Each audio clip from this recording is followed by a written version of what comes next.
Okay, so I haven't experienced it yet. So okay. no.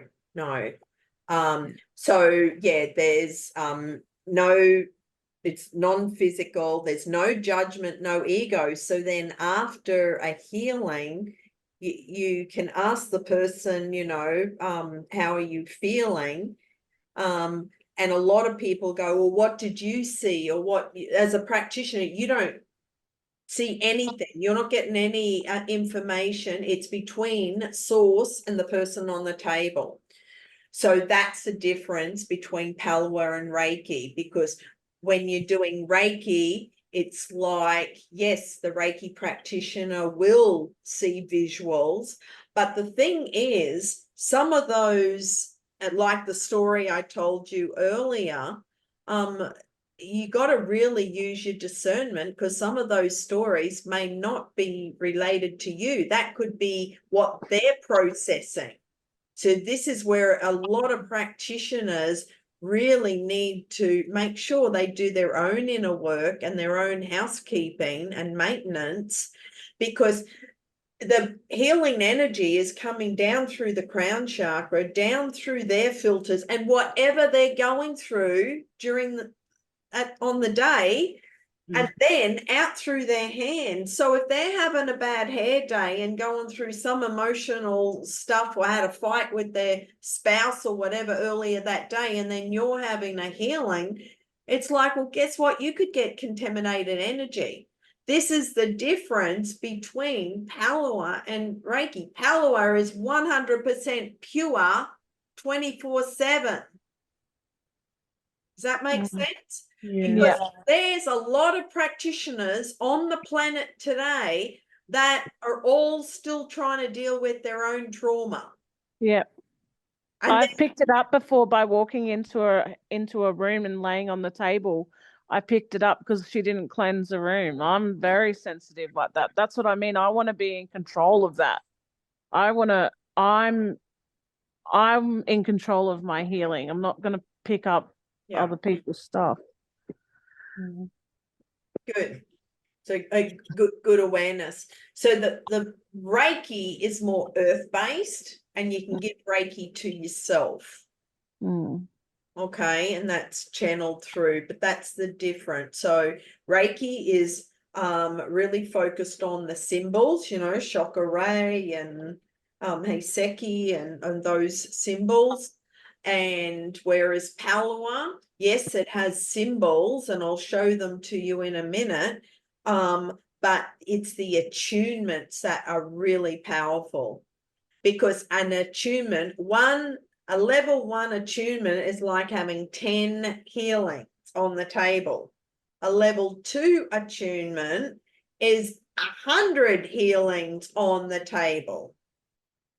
See the difference? So that's why when I teach workshops, the students come and get another level 2 attunement each time, because it's like this quick upgrade. Now, I just saw Kachina on Sunday and got a level 3 attunement from her, because that's my way of keep upgrading and lifting my consciousness up. So I book in regularly for a level 3, because that's 1,000 healings on the table. So can I not give myself Pellowah? No, no one can. Oh. It's about swapping with other students. But what you can do. But I'm in control. Yes, there's the symbols that you learn in the workshop, that's for your personal use. Yeah. And then also you can always get another attunement as your upgrade, and keep doing the work. Plus you can swap with other students to get another healing. And also from the attunement, your life will just start changing to the better.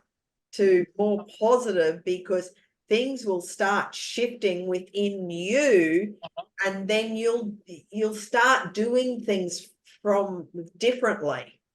So you always need someone to hold space for you, is that correct? With What the do you do? Pellowah healing. Well, the practitioner holds space for you Yes, yeah. during an actual healing. Yep. Yes. But you can meditate on certain symbols, for example, and that's a kind of a way of activating it for yourself. Yes, so all you need to do is look at the symbol, or you can just trace it with your finger and then just close your eyes and just feel what it's doing. Oh, okay. I'm feeling a little bit, depleted or exhausted. I'm going to bring a lightning bolt of energy into my auric field while keeping me protected. Boom. And do that symbol. Okay. Okay. Yeah, so if you're working through, like, as you were saying, if you're working through, it could be anything like that heavy density of stuff, you're trying to discern, should I do this or should I do that? How do I process this? That's where it comes in as well. Yeah, so you'll get the ahas and the clarity. Or just by itself, you don't even need to meditate or Well, I still recommend meditating, but the answers and the clarity and it'll just be bang. Oh, that makes sense. Oh, of course, yes. And it'll just be so much quicker. yeah, like natural. Yeah. It's like, and someone will be talking and you'll just tune in, and it's like, well, that doesn't feel right. So you can actually then use your discernment on how much of whatever they're saying is true and correct.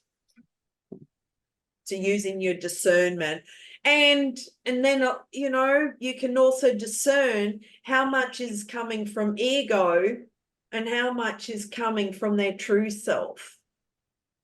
Because remember, there's a lot of people that's walking around with a lot of trauma, a lot of wounds, and their behavior reflects on that, and that's what comes out of their mouth. There's a lot of wounded souls, and have no judgment, just send them love. And sometimes you don't need to say anything at all, just hold space, send them love. So I'm going to play this quick little snip of one of the students after the workshop. Stage 1 and 2 with Linda Benn. It was an enthusiastic weekend. We learned a lot about energy transfer and enlightenment. I got a lot of good energy out of it over the weekend. I slept better last night. I woke up this morning and I could actually read the texts on my phone on an email without having to use glasses. So that was a big wake up for me.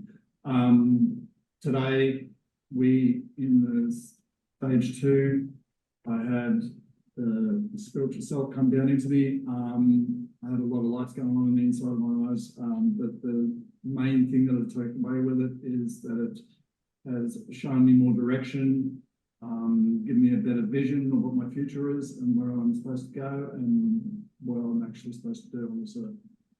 So I'm going to be actually able to use that now to move forward in life and have a better direction of which way I need to go. Thank you very much.